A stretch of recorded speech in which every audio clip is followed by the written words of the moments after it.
Hello and welcome back to episode 16 of the Joe Dez Hour. Today I have an old guest from the first ever episode of this whole show. Robert Pombriant right there, going to Stonehill College next year. Robert, you want to say hi to the crowd? Hello, everyone. Okay, so we're going to start this off. Rob, Stonehill recently switched from Division 2 to Division 1. When you had committed to play there, they were still Division 2, right?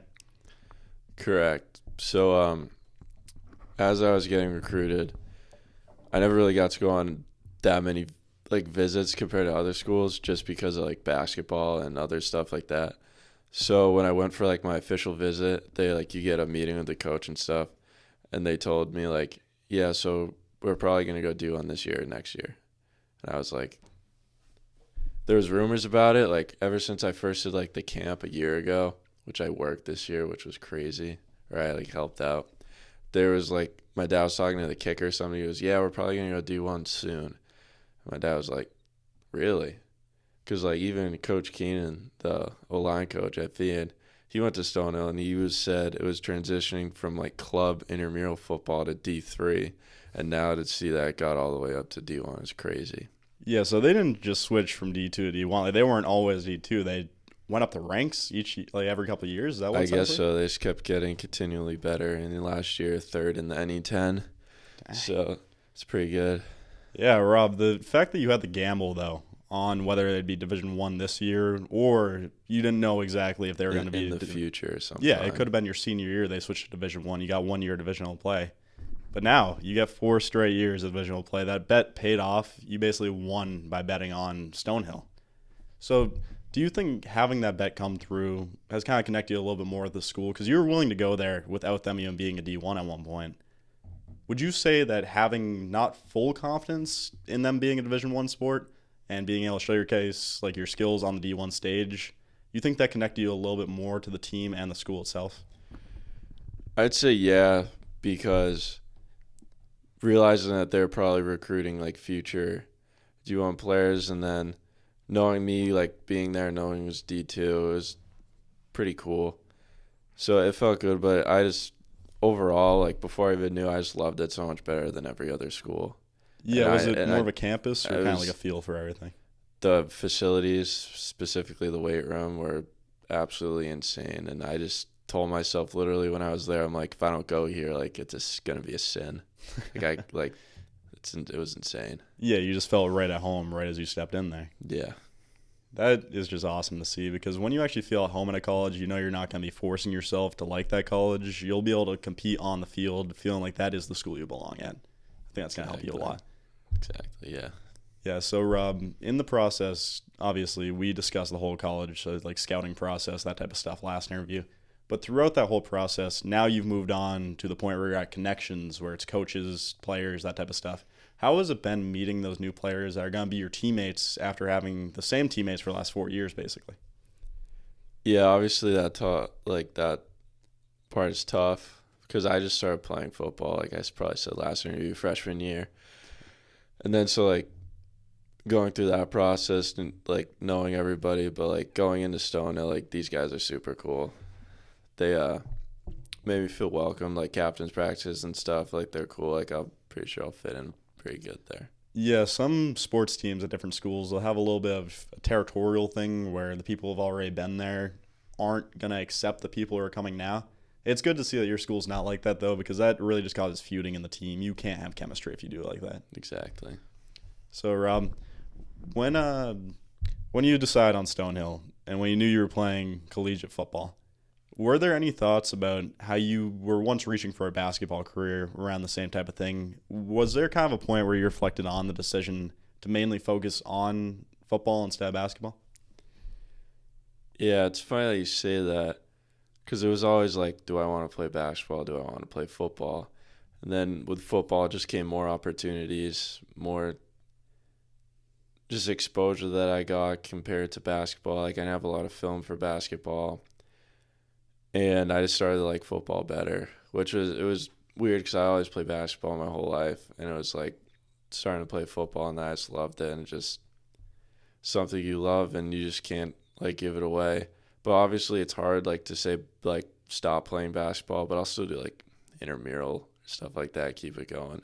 No, exactly. But You're going to still be able to play like 3-on-3s, stuff like that after school. exactly. Yeah. No, it's going to be really good. And the multi-sport athletes are the ones that usually view a sport from a different perspective than just singular sports athletes. So I think you having that experience in basketball is still going to come in handy with the football career. And I think that overall, it was the best that you did that. But one kind of thing that I wanted to touch on that I kind of remember right now is around the end of freshman year, obviously you had the ankle injury. Yeah. That kind of caused you not to play basketball that year. Would you say having that year off from basketball from an injury caused by football kind of made you just have to sit there and decide which one do I want to choose? Or was that not really a perspective at that point? That was 100% what happened. Because it was like I played like 3-4 games freshman year, and then it happened. And that's what I was like, do I want to jeopardize like basketball? Because that basketball is everything. It was the main sport. I was like, do I want to jeopardize everything, keep playing football, or like quit football and just focus on basketball? But so I had to take that whole year off. I was good, like cleared fully in like the summer, really. I never really was healed. Like the end of basketball season freshman year, I was like the team manager, and then Coach King let me play for like 1 or 2 games, but like, yeah, I could barely like even run on it still. He just wanted like me to have that experience. This was really nice of him. Shout out Coach King. Yeah. But yeah, it's exactly what happened. My mom was so dead set against me playing football again, but I guess it paid off. And like going into the sophomore year, it was like I lost freshman year, and then it was like sophomore football, sophomore basketball, and then it was like COVID. So it was like, yeah, the whole entire year basically not doing anything, and then waiting until next winter basketball season. It's almost like a full year and just not doing anything. So that was tough, but it all worked out. And we are back for the video support episode 16 of the Joe Dez Hour. Had a little bit of a period where there's no actual video support there, but we are back with Robert Pombriant attending Stonehill College next year.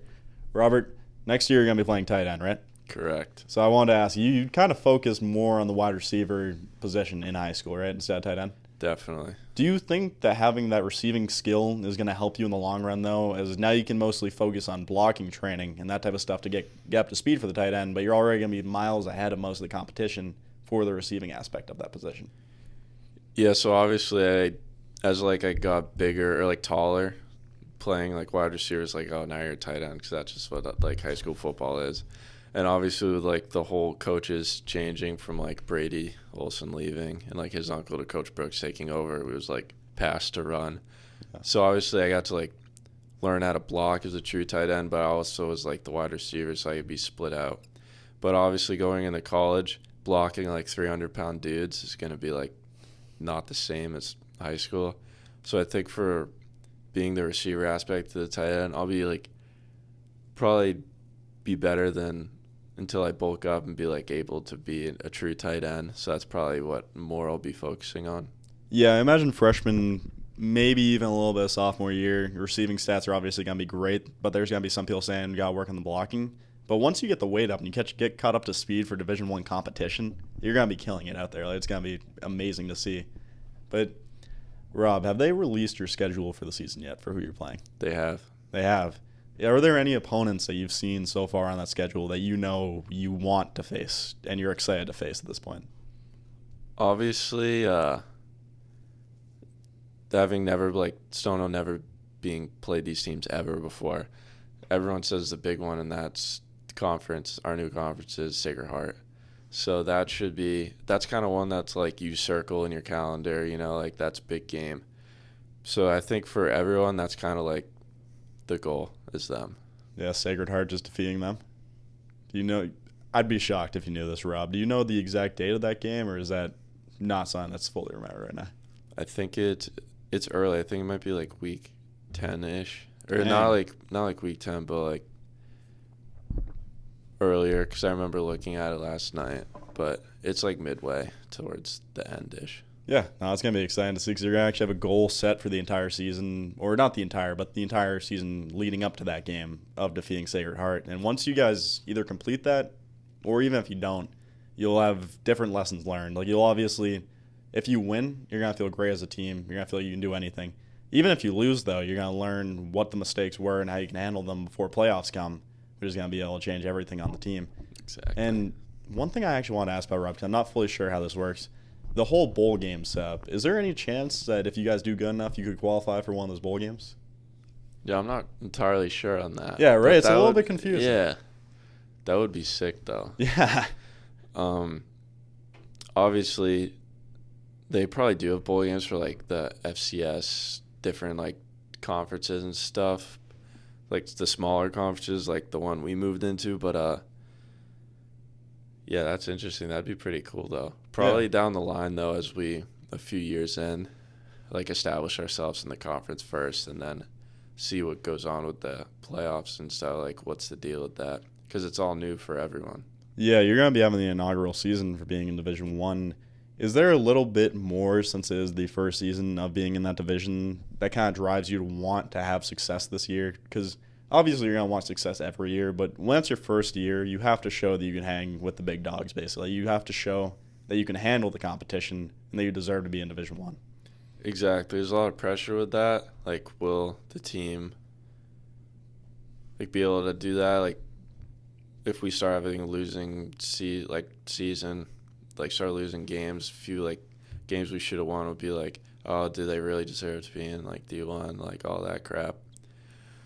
But I think once we establish ourselves in that conference, like get comfortable, and then everything, like the good times will start to roll with that. So yeah, I think once the team starts to click and once it gets to a point where you're comfortable facing that level of competition, because what is kind of nice about this for you, Rob, is you're coming as a freshman who's going to be raw to that type of experience, obviously. But the other kids who are on the team, no matter if they're sophomore, junior, or senior, they're not going to have Division I experience at that point because they have played in Division II prior to this year. So you guys are all on a level playing field right now. You're as used to D1 competition as they are at this point. So when you guys actually play that competition, it's going to show who can handle it and who can't. And I think that's actually really nice that you're going to have a fair chance of that instead of going up against people who are like in their fourth year of college as seniors and they play D1 competition the entire time. They kind of know how it goes, how the games are probably going to end up, depending on which competition they face. You guys have never faced these guys. You don't know how that's going to go. So do you think having such a blank slate kind of gives a little bit more hope to the future since there's no real battle scars that the school has taken yet? Like, you guys haven't lost a massive game that you guys will look back at and be like, we can't let that happen again. That's not something that's going to happen. It's right now we have a fresh slate. We decide what's drawn on it. Yeah. I think after you get the first season out of the way, it will be like, okay, now we know we're comfortable. We know what to do. We know the mistakes we made, because it will be first time mistakes. You never played this school. It's like getting a new coach. It's just first time mistakes that the coach doesn't realize for high school or something. But as a team movie, it's huge. So I think that once you get the first mistakes and kind of stuff like that out of the way, it will be good. Yeah, no, I think once you get obviously the small mistakes that you were talking about, it's going to be really good because you'll know how to handle those mistakes, the massive thing. You'll overcome the obstacles and learn how to overcome those obstacles, which is going to be a massive learning experience for everyone on the team, obviously. Rob, Stonehill obviously is still pretty much in the general area that we're in right now. Was it kind of important to you to be representing the area that you grew up in a little bit more than just going to a random state and trying to represent people that you don't really know that well? Being closer to home is obviously cool. It's better for everyone, for my family and stuff, going to see games.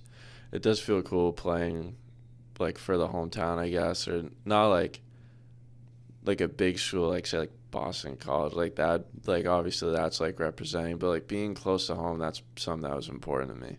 Yeah, no, that makes total sense. And it makes me laugh a little bit when you say not a big school like Boston College, because when you think about it, this school is breaking barriers going from Division II to Division I at this point. And the fact, I'm trying to remember exactly how you put this. Was it a JUCO program at one point for Coach Brooks, or was that not how it was? It was Coach Keenan O-line. He went there. It was club, club, yeah, okay. Intramural stuff, and then going to D3. So yeah, so not even JUCO at that point, just after school programs type thing. Yeah. Now you're facing Division I competition. Yeah.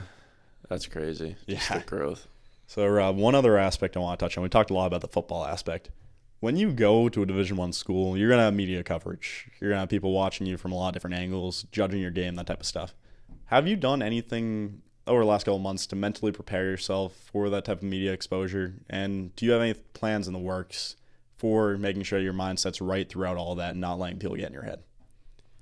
I think that's a good question. Mentally preparing for all that, like, it's cool. I guess on like a business side of that, like NIL deals and stuff like that, I've been trying to get a few, and it's like it's in the works. But mentally preparing for all that, like, it's been huge. Like, not letting my ego take like a huge part of that. Like, oh, I'm D1 now. Like, you're not. Like, that's obviously, like, I'm trying to humble myself with that. I don't really like to talk about it, tell people, like, they'll be like, oh, like, you're going to college. I'm like, yeah, Stonehill. And they're like, I won't say like I'm playing football or anything. If they ask, I'll be like, yeah, I'm playing football.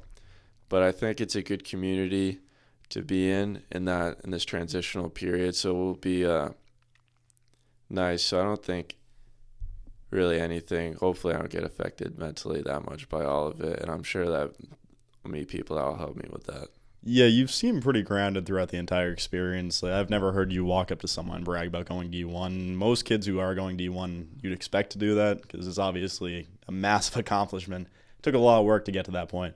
But having the humility to just stand back and say, I haven't really done something to the level that I can just brag about every single day I see somebody. Having that self-awareness is hard to do because there can be small situations where someone feels really, really good about it, and we'll talk about it every single day. But it's really hard to look back and think, like, in the grand scheme of the entire world, I don't need to brag about this right now. Because some people will win one race, win one football game, beat someone in a one-on-one in basketball, brag about that for weeks.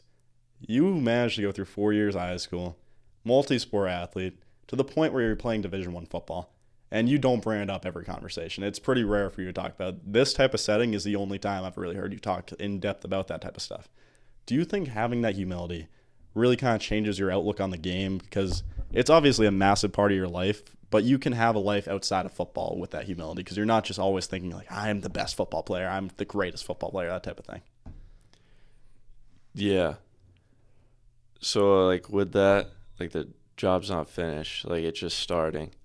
So, like, there's so much more that needs to be done that's, like, just hasn't been done yet. There's nothing really to talk about. Like, it's only getting started. So, maybe later, like, I can look back and be like, yeah, I did that. But for now, there's nothing really to talk about in my perspective. Yeah, there was that whole Kobe Bryant thing in the finals where he was up a couple games, still had like one or two more to go, and he said job's not finished. He didn't want to celebrate too early. That seems like what you're doing with this entire experience right now. You don't want to celebrate until you've shown that you belong on that D1 field and everyone cannot just be doubters around you. You prove them wrong at that point.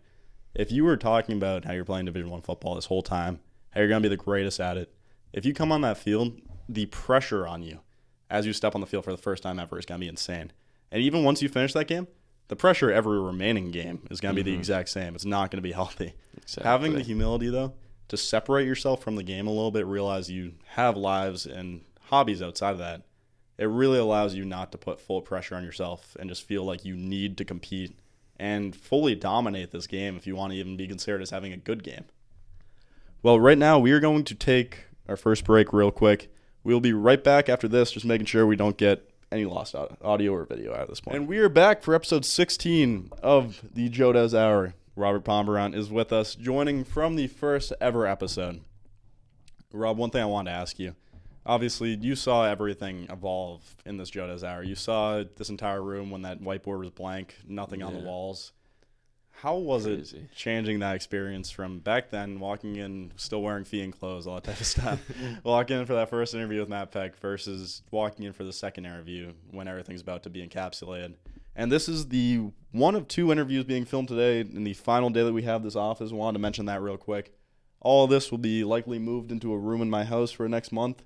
And then after that, we're going to see where it goes. But that is the plans for right now. So, Robert, I want to ask what the separation and the differences between those two experiences were for you.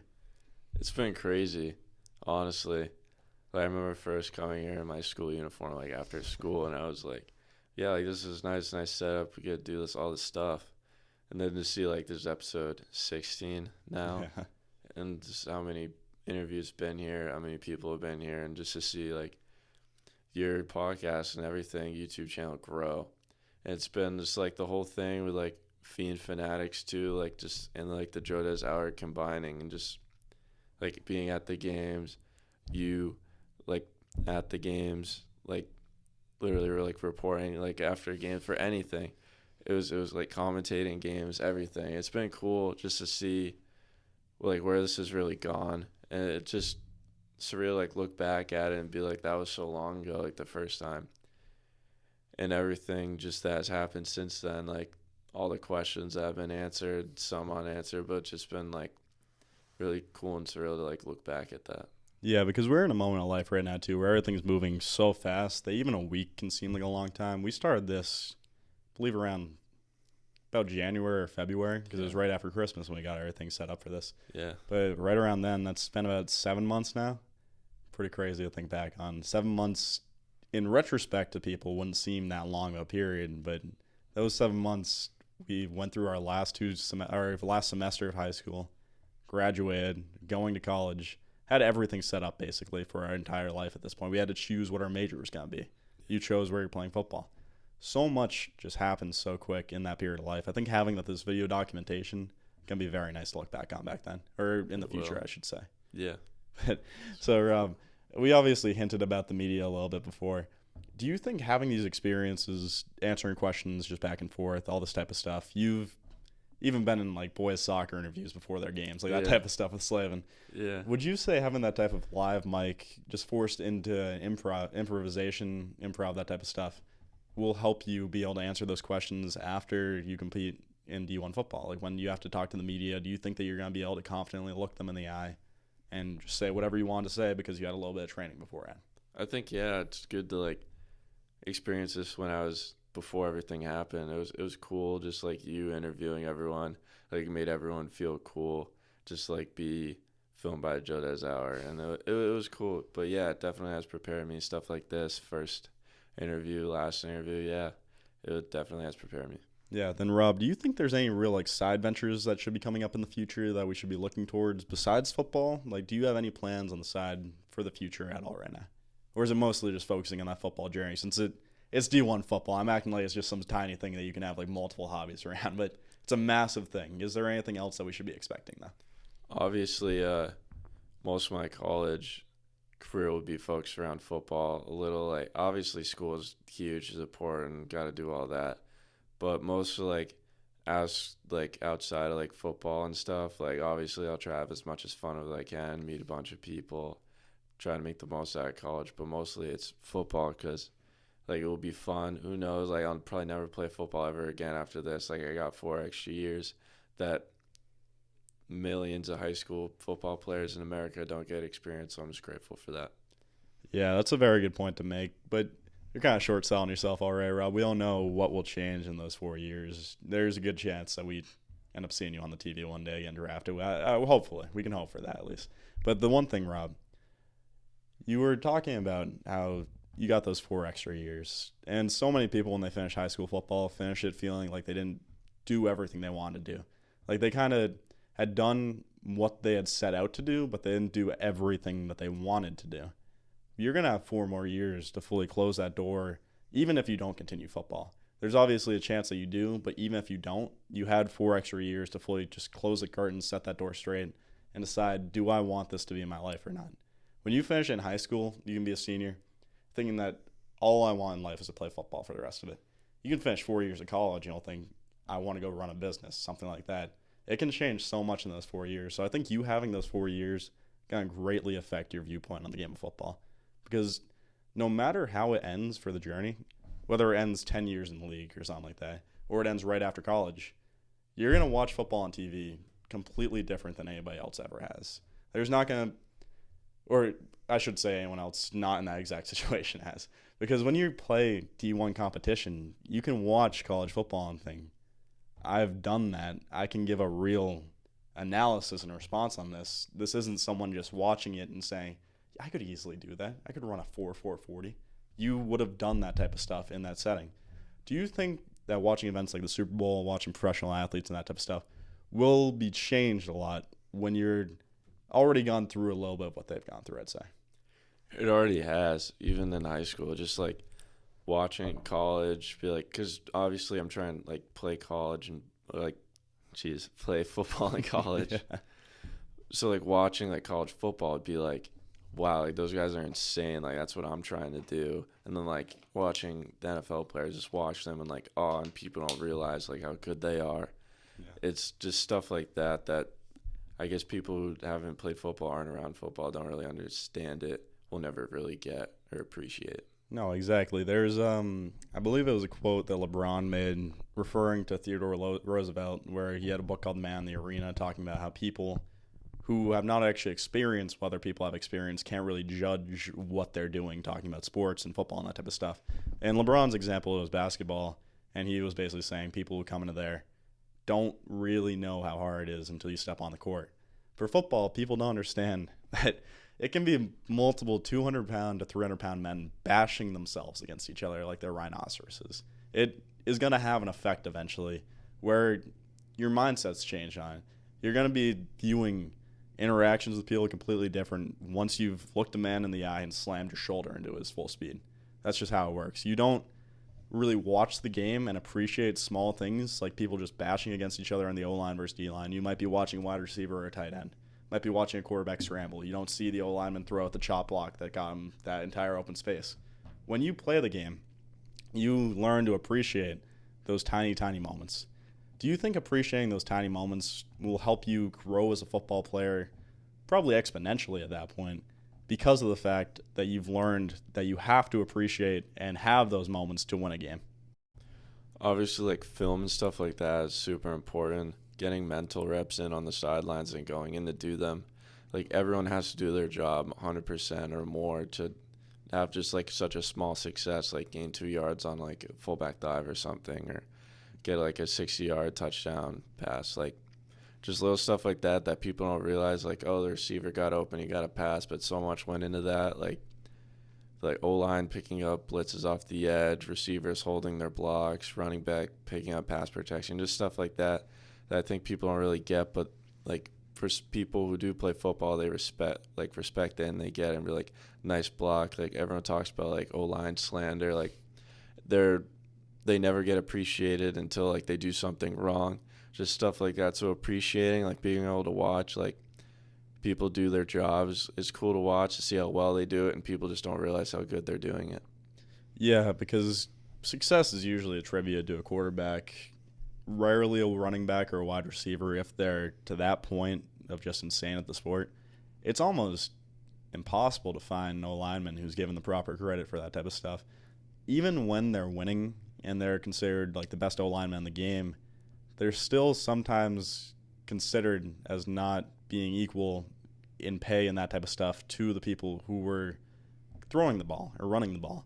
And the fact is, on the entire matter, is that the O-line and the D-line has to be the most physical position because every play is just smashing against each other every single time. And even though they go through that type of stuff, they're still usually pretty humble about the entire thing. They don't get too mad about not getting credit. They understand what they play, what they're doing. Do you think having that time around the O-lineman and around the D-lineman, because you obviously would have to practice blocking with them as tight end and stuff like that, do you think learning that humility kind of helped you right now have the mindset that you're in where you don't need the extra attention? You're fine doing what you do and just being the best at what you can do. Well, O-line, D-line, they're there because they like it. Like, they like it's like some people won't get it, but, like, they like the physicality of the position that they play. And they like to let the way they play on the field do the talking for them, so they don't really need to boast about or talk about, like, brag about what they do. Everyone sees it. Like, if you really know what you're watching when you're watching football, you know, like, what the linemen are doing. So stuff like just little stuff like that, like, people watching who know football will get that. But preparing me for that, like, blocking, even with high school, like, next to Case and stuff, next to Eddie, like, two monsters, just human beings, like, they're huge. Just watching that, even, like, learning just little stuff from them because they're O-linemen, I'm a tight end. Like, I still need to do that kind of stuff and obviously other stuff. But just letting your play kind of, like, talk for you is a big thing. Yeah, that makes complete sense, Rob. Right now, we're just going to save the video one more time. We'll be back right after this break. This is episode 16 of the Joe Dez Hour with Robert Pombriant. Okay, welcome back to episode 16 of the Joe Dez Hour. Have the inaugural member of the first episode, Robert Pombriant, rejoining me, going to Stonehill Division I football. Pretty impressive stuff. Robert, during the final season of announcing, I was filming a little documentary. You were a part of it at a couple points because you were at every game because of obvious reasons that we mentioned. And I wanted to ask you, seeing that experience and seeing basically a little bit of filmography or a final couple months at Fian, what was it like being able to be a part of that type of thing? And when you saw that team finish their revenge tour that they had been talking about the entire season, what type of emotions were you thinking at that point? It was cool being a part of just going to like Fian Sports and helping out the community. Specifically, like any game, like everyone, and I know in the senior class, went to every game for every sport. Mostly big games, but mostly everyone had a good crowd for every game, just friends, family, whatever. It felt cool to be a part of that. And obviously it's something you'll never forget. It's memories, watching your friends play sports and everything like that. It's really cool. And like even like my mom, like friend's mom would go to like see your friends play, just like that community that I think we really made as seniors for the whole school to give like what it was like when we were freshmen, because we were only like class to really experience what like Fian, I guess, was like throughout since COVID. So like restoring that, I guess, like community and like going to all those sports games, it was really cool to be a part of. Yeah, having that last year where we basically had to recover what we remembered from freshman year, how the seniors were and that type of stuff. I think that really was a learning experience for all of us, realizing that we can be part of a community. And it's not something where it's as sectioned off as COVID was, where we're all one-on-one, sectioned off in little groups and stuff like that. We're one big team at that point. It's basically being on a football team with 1,000 players on it. Like, you all have to be members and caring about the other people. But Robert, before we end this interview, would you want to give any final shout-outs to anybody who's helped you basically get to this point in your career before I end it? Sure. First of all, shout Joe Dez Hour for all these interviews. Sick. Shout all my coaches at Fian, pretty much. I'll name a few. Start with football. Coach Brooks, obviously, teach me how to play football freshman year. Coach Marty, Coach Kern, Coach P, Coach Brewski, all those guys. Coach Jermaine, OG, and young Jermaine. All those guys are incredible. Basketball, Coach King, Coach Sharon really helped me. They're the best coaches for basketball. And obviously in track again, we have Coach O'Brien, Marty again, and Mr. Sullivan, Coach Lum. All those guys were huge on my athletic success. Shout out to my parents, all my friends helping me for that, I guess. But if I forgot anyone, I'm sorry. But yeah. No, you never really realize how many people helped you until you're trying to list all of them, and you can't get all of them into it. Yeah. But Robert, thank you for coming on today. Thank you for having a little bit of closure with this office with me, as you were the first one here. You're going to be the final interview here as well. Thank you for watching the Joe Dez Hour, episode 16. This is with Robert Pombriant, who you can check out at Stonehill College on the football team next year, Division I. Thanks for watching.